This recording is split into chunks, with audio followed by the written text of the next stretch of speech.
Boa noite a todos. É uma satisfação receber aqui a professora Elaine Bicalho.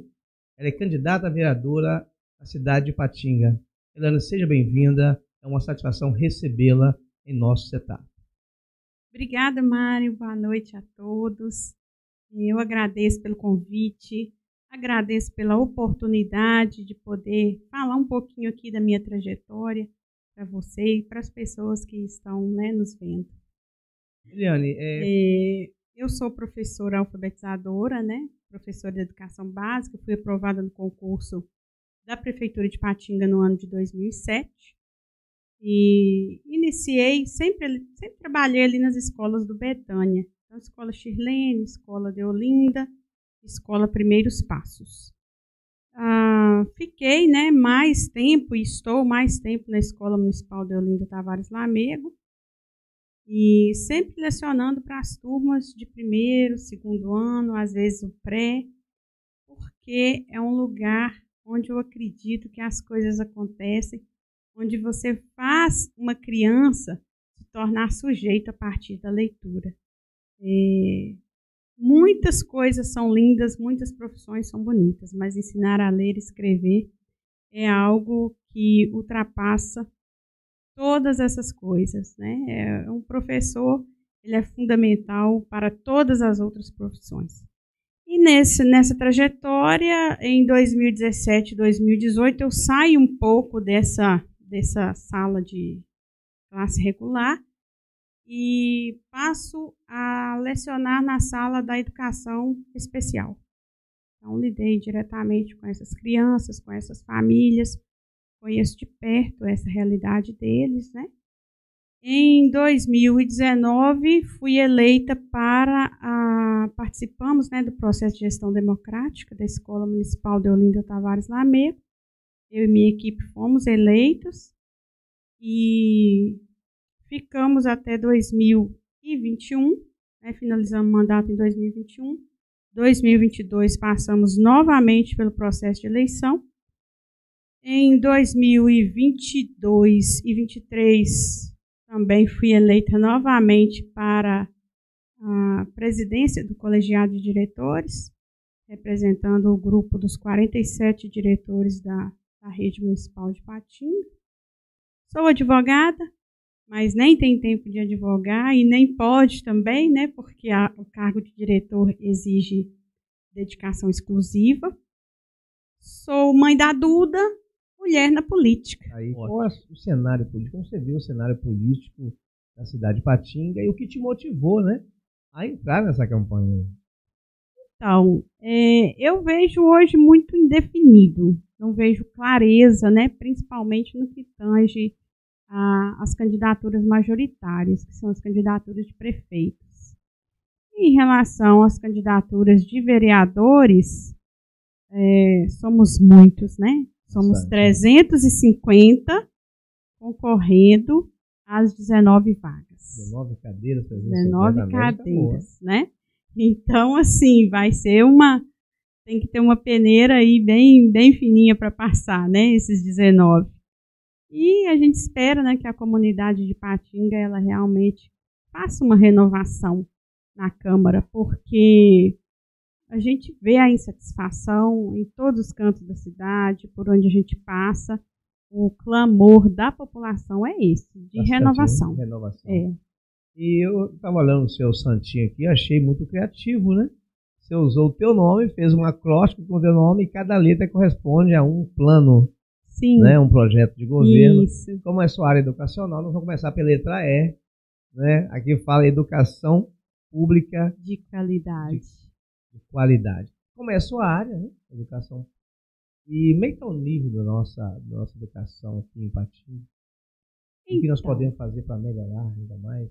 No cenário, na mídia, no que é instagramável, aparece bem bonito, Márcio? Justamente. Aparece bonito, a prefeitura faz uma propaganda bacana, mas para quem está no chão da escola, sabe que não é bem assim.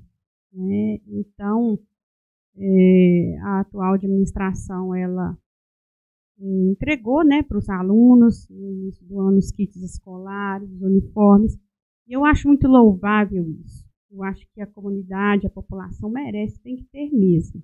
Mas a educação não é feita só disso, né? Então, lá dentro da escola, a gente lida com uma falta enorme de profissionais. E a comunidade não sente isso, por quê? Porque o diretor, a equipe diretiva, não deixa o aluno embora. Ele fica dentro da escola. Então, se ele foi para ficar 4 horas, ele permanece as 4 horas dentro da escola. Se foi no período integral, ele permanece as 8 horas no período integral. Mas a família, ela não tem o conhecimento disso. Porque o que acontece? Às vezes a gente fica 3 meses sem um professor especialista. Às vezes a gente fica 6 meses sem um professor, por exemplo, de matemática. Eu sou professora alfabetizadora. E aí eu vou para a sala do seu filho, no 9º ano da aula de matemática para ele por 3 meses. Né? Então, assim, eu causo um prejuízo enorme. E é o que vem ocorrendo hoje, né, dentro das escolas da rede municipal, principalmente, que é onde eu estou, né? E aí, pontuar que eu sou a diretora da Escola Municipal de Olinda Tavares Lamego, né? Para o pessoal entender aí. Eu estou afastada nesse momento para licença política. Estive também representando o colegiado de diretores por um tempo, então falando, né, durante 2 anos por esse grupo. Então conheço bem de perto a realidade das escolas, o sentimento de cada diretor, de cada equipe diretiva. Além disso, a gente tem, né, as questões atinentes ao adoecimento de professores, porque não está fácil. Somos, né, extremamente desvalorizados. O nosso salário hoje do município de Ipatinga é o pior da região metropolitana do Vale do Aço. Então, assim, a desvalorização também não perpassa somente pelo salário. Somos desvalorizados no que tange a cursos de formação, ao processo de pós-graduação, ao processo de mestrado que nós poderíamos, né, estar fazendo, que nós poderíamos ter a oportunidade de fazer através da Secretaria de Educação, se assim nos fosse oportunizado. Eu acho que Ipatinga ganharia imensamente se nós trabalhássemos nessa vertente de valorização. Caso seja eleita, você como vereadora, o que faria para melhorar essa situação? Então, na verdade, eu entendo que o vereador, né, embora às vezes pareça que ele tenha o braço longo, mas quem tem o braço longo é o executivo, né? A gente tem a função principal de legislar, fiscalizar e assumir essas lutas, essas bandeiras de lutas que a gente já carrega, né? A luta pela educação, por exemplo, desde que eu entrei nesse município, que a gente faz essas lutas, faz essas reivindicações, reivindicação pelo piso salarial, reivindicação por melhores condições de trabalho, a valorização através da formação, né? Então, nós vamos continuar lutando nesse sentido para, né, junto com a categoria, buscar a melhoria. Perfeito. Eu não vou seguir o cronograma aqui, não. Vamos voltar a outra educação lá embaixo, que é a educação especial. Né? E aí, quer dizer, como é que está hoje o trabalho nessa área, né? Como aquelas crianças que precisam de um atendimento maior, de uma atenção maior, tipo autistas, né? Tem profissionais qualificados para dar toda essa atenção e suporte nas escolas? Né? Nós passamos por um período muito difícil. Há uma escassez de profissionais, né? Agora, neste ano, foi que as coisas começaram a Secretaria começou a suprir a demanda totalmente, a demanda que eu digo de assistentes da educação especial para acompanhar esse público, mas não é só disso que esses meninos e essas meninas precisam, né? Nós precisamos de uma equipe multidisciplinar dentro da escola, que esteja ali acompanhando, um coordenador para a educação especial que possa organizar as atividades para esses meninos, ajudar os professores a entender como isso funciona. Eu tenho hoje na escola de Olinda laudados em torno de 80 crianças, 80 alunos. Então, isso não é fácil para o professor lidar, porque em determinado momento, ou ele acaba excluindo esse menino ou ele exclui a turma. Esse não, esses. Em cada sala nós temos vários. Tem vários, né? Então, a gente precisa de uma reformulação para que a gente tenha uma inclusão verdadeira. Né? Não fica somente no papel, né? Fica fachada, no papel. Assim. Na escola, a gente luta muito para que ela realmente se efetive, para que essas crianças tenham um mínimo de dignidade lá dentro. Mas não é fácil. Né? A escola de Olinda ela é uma referência da educação especial no bairro Betânia. E a gente acredita que é na escola regular que eles devem estar mesmo. Inclusão social, né? Não pode isolar, Sim. separar. Os alunos que entram lá, graças a Deus, o aluno entra no primeiro ano, ele sai no nono.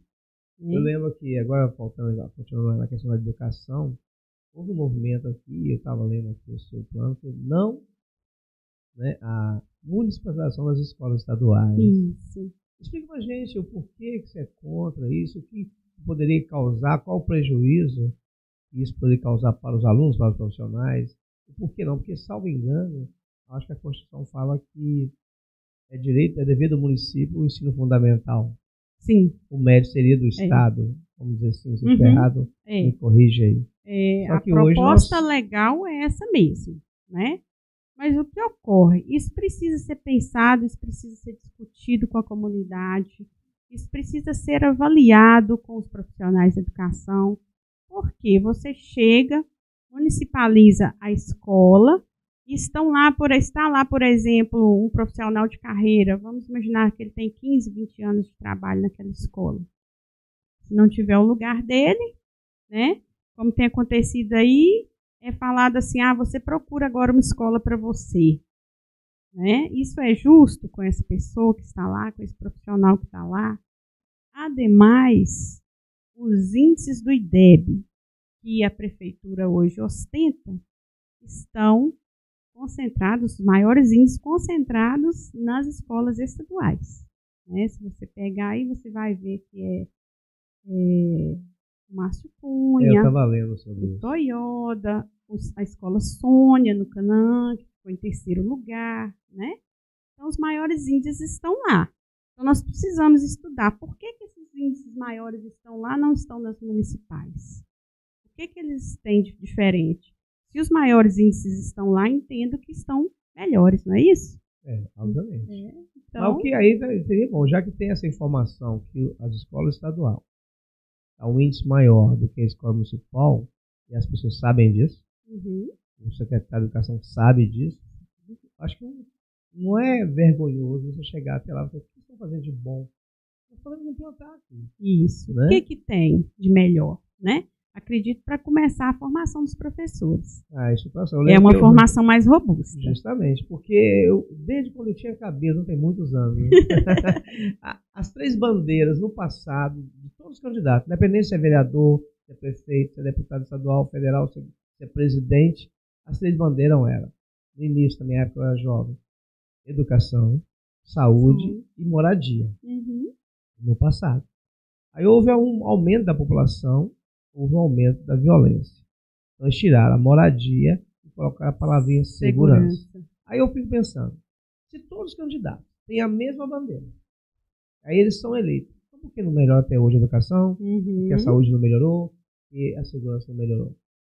Então, ela não acompanhou, né, as transformações sociais. Então, tudo mudou. Hoje você tem um podcast. Antes a gente mandava carta, não era assim? Justamente. E você chega na escola e o que você ainda vê? O quadro, a sala de aula, um olhando para a nuca do outro, né? Então, o sistema continua do mesmo jeito. Aí se fala muito em tecnologia nas escolas, mas as nossas escolas, a maioria, a rede de internet não funciona. Né? Você tem que aplicar uma prova digital, é um simulado digital. Você tem que ver que luta que é. Porque a gente não tem rede, né, compatível para atender os alunos. Então, a gente precisa avançar muito ainda. Precisa existir uma revolução na educação. Justamente. Então, o nível está muito difícil. E voltando à questão da educação, né, além de tempo que o professor perde para fazer silêncio na sala de aula. Sim. A disciplina. As salas lotadas, né, Mário? As salas lotadas e sem infraestrutura e sem condição. É uma coisa que, para mim, é premissa básica na educação de Patinga, é você ter escolas climatizadas. Porque se você entrar na sala de aula, hoje, que nós estamos aí, né, quase que no alto verão, não vamos dizer, não estamos ainda, mas para nós e Patinga já é sempre, né? Então, você chega ali na sala, após o recreio, com 33 alunos, com o ventilador rodando, e às vezes ele nem está rodando, né?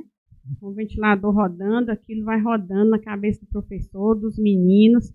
Assim, não há que se falar em qualidade, né?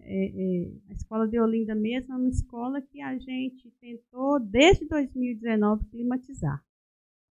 E nós fizemos o projeto para receber o recurso da Fundação Renova, né, para a climatização da escola, porque a escola precisa da reforma da rede elétrica.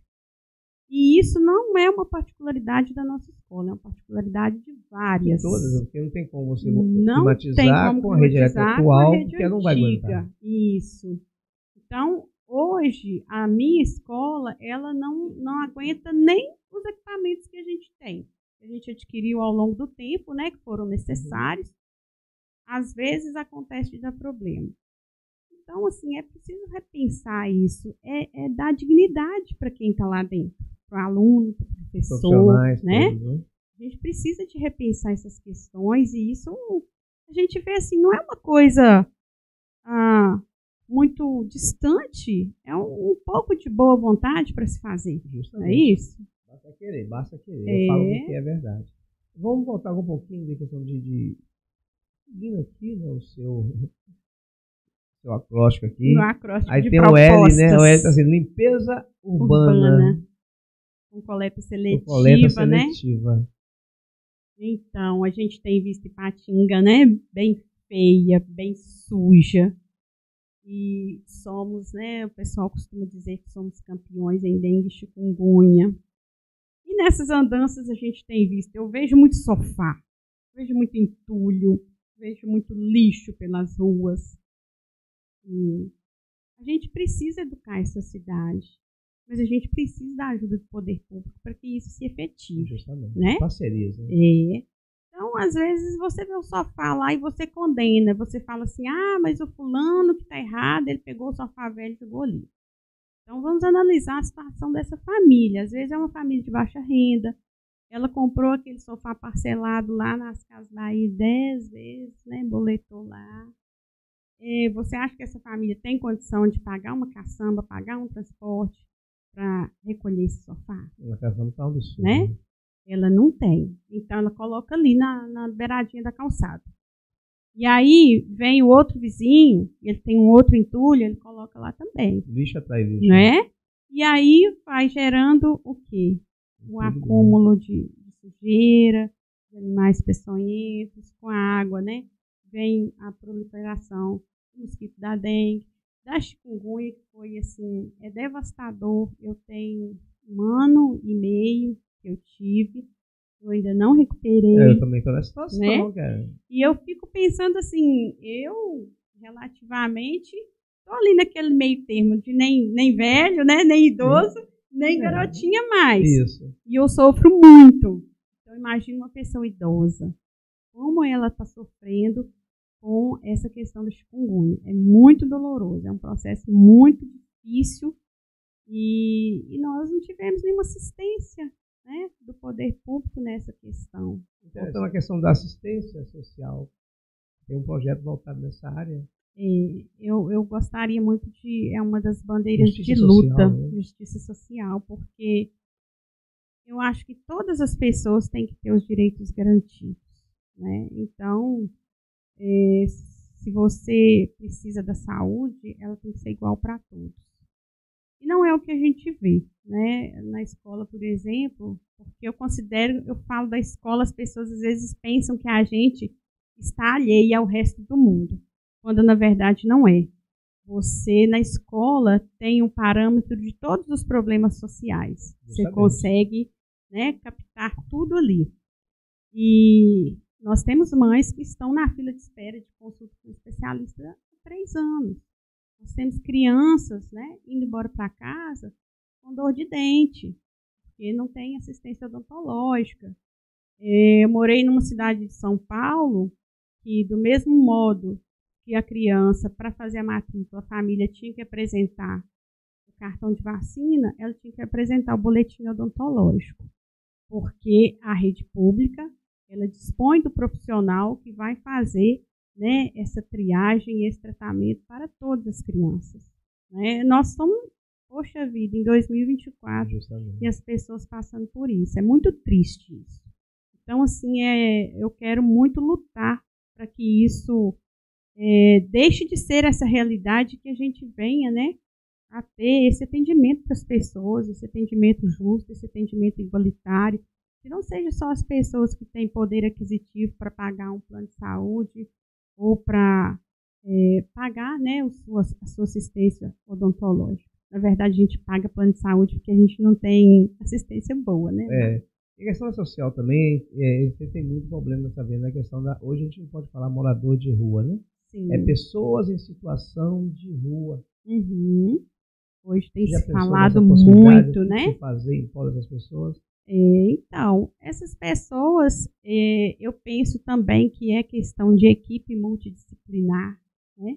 Você precisa saber de onde ele é, por que ele está na rua, se ele tem condição de decidir por si só ou não, né? Normalmente, às vezes, não tem porque é usuário de algum tipo de droga.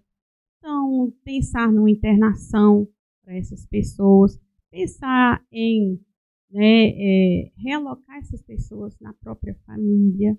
Mas para isso a gente precisa de quê? Né? De assistente social, de médico, de psicólogo, de equipes que realmente façam esse acolhimento, que a gente sabe que não é fácil, né? Exatamente. Você mencionou aqui sobre a questão da implantação do CAPS-AD, não é isso? A implantação do CAPS-AD foi até uma coisa que eu questionei muito e que eu questiono aqui em Ipatinga, por quê? E você sabe muito bem disso. Quando nós temos um menor usuário de drogas, nós não temos para onde encaminhá-lo, nem para onde encaminhar essa família. E há pouco tempo eu vivi isso na escola, eu tinha um aluno que sabia que ele estava usando droga antes de entrar. Eu falei com ele, quando ele entrou, eu falei assim, você estava fumando lá fora, não estava? Ele falou, estava.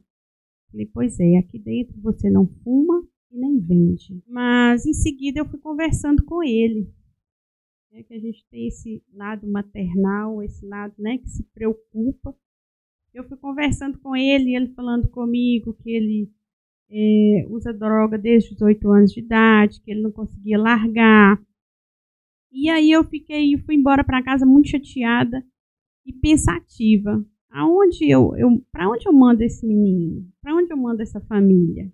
E nós não temos um lugar de acolhimento e tratamento, né? Porque não adianta só você chegar ali com um profissional apenas. Você precisa, como, né, volto a afirmar, de equipes que tratem dessas pessoas, que tratem dessas famílias. Eu tive uma outra mãe que disse para mim, Elaine, eu estou esperando qualquer hora a notícia que a fulana foi assassinada. Pensa, como que essa mãe trabalha? Como que ela vive? Né? A gente tem que se colocar minimamente no lugar do outro. Empatia, né? Olha, o dia que um professor tem um aluno assassinado, é uma coisa assim, é como se a gente tivesse ali, a gente se sente impotente, a gente sente uma tristeza tão grande de pensar, né, que talvez a gente pudesse ter influenciado ali de uma forma positiva e não conseguiu, porque não é só a gente. Né? A gente precisa de um aparato aí do poder público para que a gente tenha, de fato, a mudança desses meninos, dessas famílias. Essa é a né? relação do CAPS. Eu falo, além de mandar o CAPS, fazer um trabalho com a família também. Isso, e não só os adolescentes. Ficar no tratamento, depois eu voltar para o ambiente onde ele iniciou o uso da droga. Nós temos os adultos também, né? Bastante. Que hoje, em Ipatinga, saúde mental são casos assim gravíssimos e que não estão sendo cuidados pelo sistema público. Nós temos hoje na policlínica uma psiquiatra infantil, uma para atender a cidade toda, né?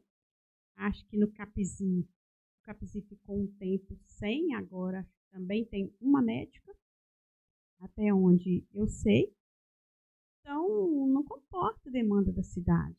É humanamente impossível, Dar um atendimento, né? um acompanhamento. Atender com qualidade, nem atender com qualidade, atender. Atender apenas. Atender. Um Né? atendimento tão rápido, né? Não é possível atender. É complicado. Eu fico analisando também a questão da participação da família, né? Daí nós já fizemos um trabalho, né? Sim, e que está lá eleito para essa função. Em prol da comunidade. Né? Em prol da comunidade. Nós passamos, né, por 2 eleições lá na escola, nós somos a equipes diretivas eleitas pela comunidade, né? Nosso mandato termina agora, dia 31 de dezembro. Então, assim, a gente serve a comunidade com muita alegria, com muito prazer de estar fazendo aquilo. Tem problemas? Temos. Claro que nós temos, né? A escola de Olinda tem 1000 alunos, né? Mas a gente é referência no território onde nós estamos. E tem um projeto lá, não tem? Então, por falar em projeto, é uma coisa que não coube aí no nome, né? Isso, mas dá sequência. Mas é uma coisa que eu acredito muito, que é nos projetos sociais.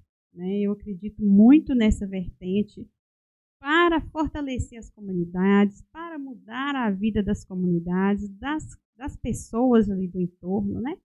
Nós temos o projeto da Brigada Mirim, um projeto que não achou espaço em muitas escolas de Patinga, né? E eu penso que a escola é um lugar de multiplicidade, independente do seu viés ideológico, independente da sua posição partidária, né? Na escola a gente precisa assumir um caráter mais imparcial em relação às coisas. Então, eu mesmo já ouvi de um vereador assim, como que você deixa esse projeto de menino marchando aqui na sua escola? Né? E eu até falo com o senhor Dimar, mas o Beirão, né, que são os líderes do projeto, tem meninos que vão se acertar daquela forma. Eles vão se acertar com aquela metodologia. Outros não vão aguentar, eles vão sair. Né? A escola, ela é o lugar de múltiplos saberes. Então, hoje a gente tem, por exemplo, um professor que é intérprete de Libras. Você tem um aluno surdo na sala. Às vezes o professor ensaia com a turma ali uma música em Libras, ele faz aquela inclusão ali. Dali vai ter 1, 2 meninos que vão se encantar com aquilo. No futuro ele vai ser o quê? Um intérprete de Libras. Então, a escola ela precisa trabalhar nesse viés. Temos também o projeto de basquete, né, com a escola de basquete Os Bigas, o projeto também de uma líder comunitária que iniciou lá na escola. Ela me pediu, né, para utilizar a escola, para treinar os meninos. O projeto começou há 2 anos também. E os meninos iam e perdiam, voltavam tristes para casa, mas eles são muito disciplinados assim nos treinos. E agora já estão saindo e sendo campeões por onde vão. Então, assim, a gente fica muito orgulhoso, porque o tempo que o menino está treinando dentro da quadra, ele está longe da tela do celular. Ele está aprendendo regras, ele está aprendendo disciplina, ele está aprendendo a conviver com o outro.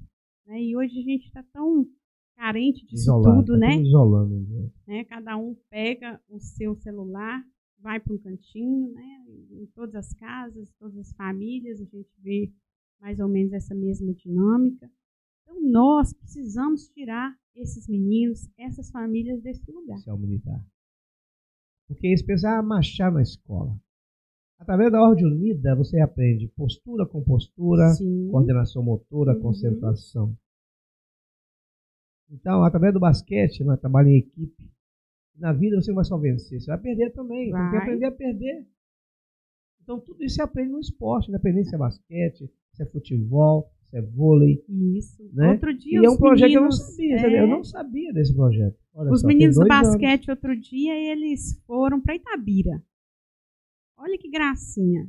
São meninos pequenos, né? A gente tem um grupo menor, outro grupo, não sei a idade ao certo agora, mas para eles é muito enriquecedor. Justamente. Né? Ele está saindo de Vai casa, interagir, inclusão ele social. está indo para um outro município, ele vai conhecer outras coisas.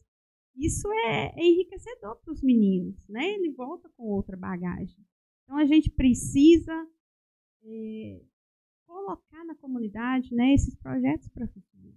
Então, é um desejo muito grande, se eleita for, de colocar, né, as quadras abandonadas. Precisa de ver que triste as quadras, né? Justamente. Sucateadas. Na minha época, a gente limpava o terreno para fazer um campinho de futebol.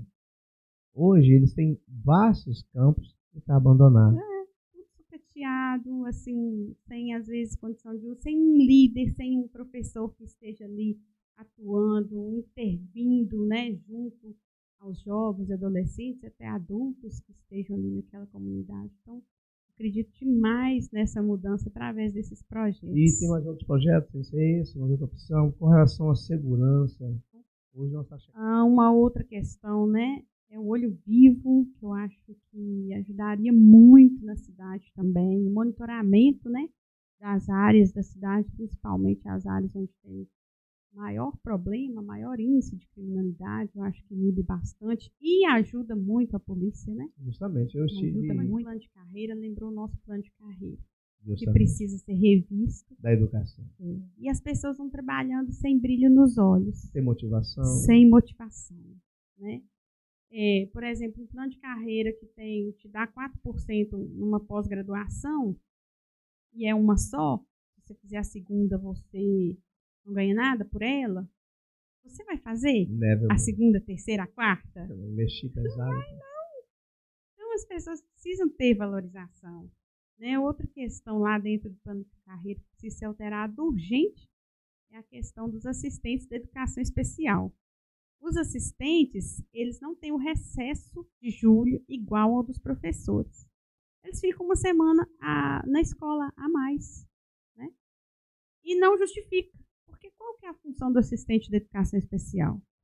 É acompanhar diretamente o aluno. O aluno está na escola? O aluno está na escola, não é verdade? Então, assim, precisa fazer essa alteração com urgência, precisa garantir também para esse grupo os 15 minutos de intervalo, que não tem, né? Eles não têm o direito aos 15 minutos de intervalo de café. Não precisa dessa garantia. E aí você me fala assim, mas 15 minutos só, Elaine, 15 minutos é muito pouco. Mas para um aluno autista não é. Justamente. 15 minutos para um aluno autista é muito tempo. É muito tempo. 15 minutos para nós, passa rapidinho. Mas para eles, não. E aí já vai aquela ansiedade, porque o assistente já foi, então ele já sabe que está aproximando aquela hora, mas aquela hora para ele não chega, né? Então, isso causa vários transtornos dentro do ambiente escolar. Na escola e já chega em casa num estado emocional alterado. Com certeza. E com relação aos nossos idosos aqui, a mobilidade urbana? Péssima, né? E aí? Uma tristeza a questão da mobilidade, né?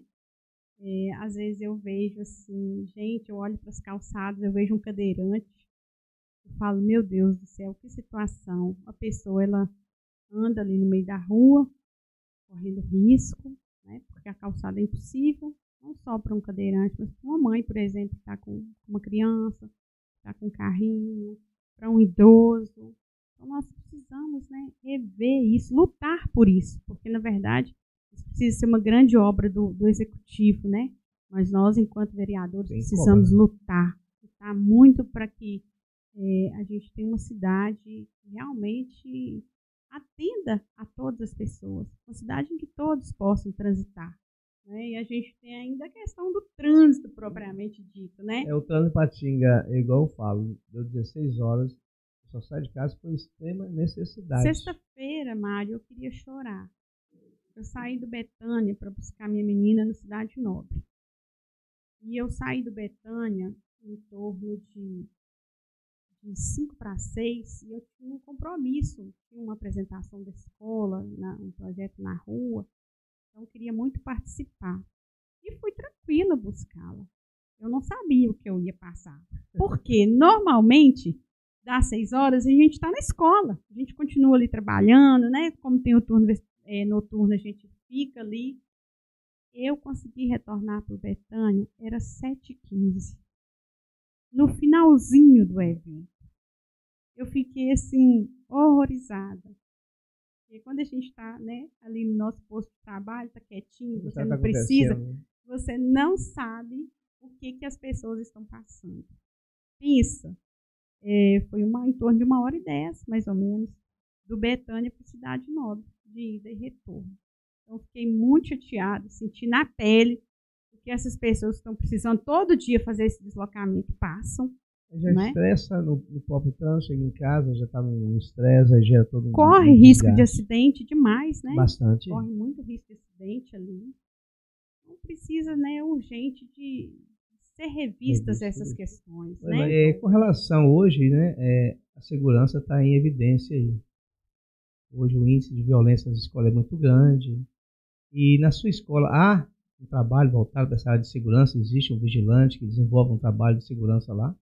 Então, nós temos 2 vigilantes que alternam os dias e nos ajudam muito, porque, na verdade, eles trabalhavam à noite, mas nós tivemos alguns problemas relacionados à violência. Então, foi um pedido que eu fiz à Secretaria Municipal de Educação, junto com a Secretaria de Segurança, que alterasse o horário deles para que eles fiquem durante o dia e ficam um pouco da noite, porque a Escola de Olinda ela funciona com 3 turnos, né? Nós temos também as turmas da EJA. Então, assim, são profissionais que estão no dia a dia com a gente, e sem eles lá a gente fica, realmente traz aquela sensação de insegurança. Mas também é um profissional hoje que vem sofrendo com as condições desse contrato de trabalho. Os vigilantes do município de Ipatinga estão sem férias há 4 anos. Então, a gente percebe também um certo, eu tenho, porque eu vou falar do vigilante da minha escola, né? Um certo adoecimento também dessa categoria de trabalho. Então, esse contrato precisa ser revisto, né? E os direitos do trabalhador garantidos. Mas esses vigilantes, eles não são concursados, não? Não, eles são contratados por uma empresa, né? Eles são contratados da prefeitura. Aliás, a prefeitura contrata uma empresa e terceiriza esse serviço. Mas quem é o gestor desse contrato? É o município. Né? Mas essa empresa, por exemplo, é uma terceirização da segurança. Mas esses vigilantes trabalham de carteira assinada dessa empresa ou é um contrato que eles fizeram? Eu não sei o formato que a prefeitura fez. Eu acredito que eles sejam seletistas, mas eu não tenho certeza para te afirmar. O fato é que as condições de trabalho deles, né, não estão dentro do que se espera. Porque é igual a senhora mencionou, né? 4 anos sem férias, sendo seletista, é muito complicado essa situação. Muitos agora já estão até acionando a justiça mesmo. E na gestão, caso a senhora seja eleita vereadora, algum respaldo, alguma forma de ajudar essas pessoas? É o que eu digo, é sempre levantar as bandeiras de lutas em prol dessas categorias. Então, é preciso haver alguém que tenha coragem de denunciar, coragem de dizer, olha, está errado, vamos fiscalizar esse contrato, vamos olhar as condições de trabalho. Então, é isso que eu penso, né, que o vereador deve fazer. Porque a atribuição dele é fiscalizar. Sim. Se a função do vereador é fiscalizar o executivo, então é uma das atribuições dele saber dessa situação e tomar providência. Isso, exato. Saber como que o executivo está gerenciando esse contrato. Por que essas pessoas estão nessa condição? Então, isso é de suma importância e é função principal do vereador fazer isso. Então, é agradecer e pedir, né? Pedir o voto, né? Porque a gente está aprendendo que a gente tem que pedir o voto, não é assim? É pedir o voto de confiança dessa comunidade, da população de Patinga, que já conhece nosso trabalho, que confia no nosso trabalho. E o desejo é esse, o desejo é expandir o trabalho que a gente já faz para a cidade de Patinga. Então, no dia 6 de outubro, professora Elaine Bicalho, 18888. Perfeito. Então, eu agradeço de coração por ter aceitado o convite. Que Deus possa te abençoar. Está na mão de Deus. Ele sabe todas as coisas. Isso. Né? Então, até uma próxima oportunidade. Obrigada, Mário.